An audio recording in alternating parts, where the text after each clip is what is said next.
What's going on, New Covenant? Can we make some noise one time? So good to see all of you. You know, I've learned a lot of things based off of my extensive 27 plus years on earth. I've learned that there are very few things aside from God that are more important than the relationships that you establish with each other. I've also learned that there are very few things more important than the covenant that you have between yourself and your spouse, your significant other, the one that you pledge your life to. I enjoy watching weddings. My favorite part is when the groom peels back the rind of his bride's veil and reveals the fruit of their commitment, and they become the apple of each other's eye. The bride no longer has to look at her husband through a filter, and the groom no longer has to marvel at his wife from behind a shroud. They can experience each other in fullness.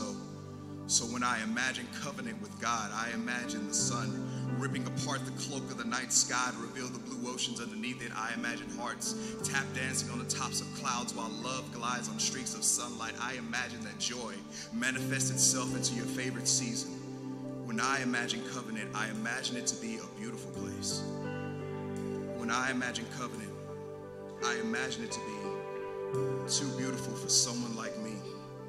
Someone who is more intimate with shame than love.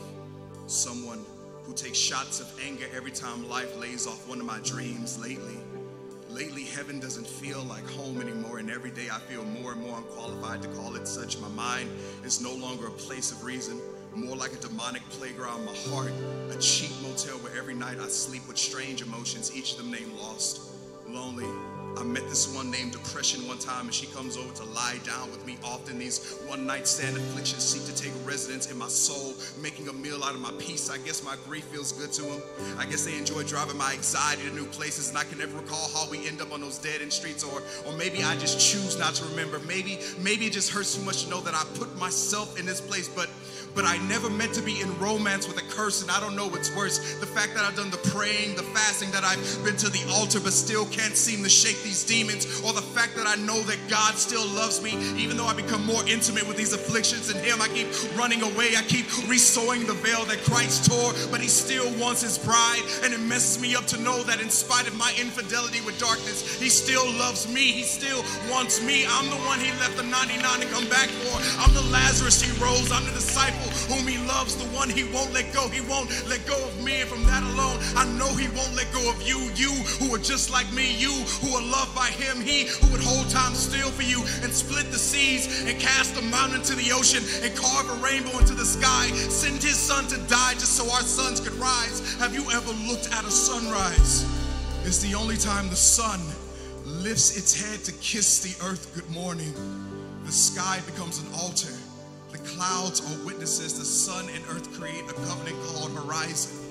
So matrimony happens every morning, just like His mercies are new every morning. So we can count on Him. We can count on Him as His bride, just like we can always count on the sunrise, just like Adam and Eve counted before they fell. Did you know in the beginning there was no veil? Only the sun and earth, only a groom and bride, only God and us. I enjoy watching weddings because they remind me that we all have veils. We all have bad days and dark skies. But because He loves us, we all share the same sunrise. And if you feel like the sun has set on you, just know that the sun always rises again. Just know that God can do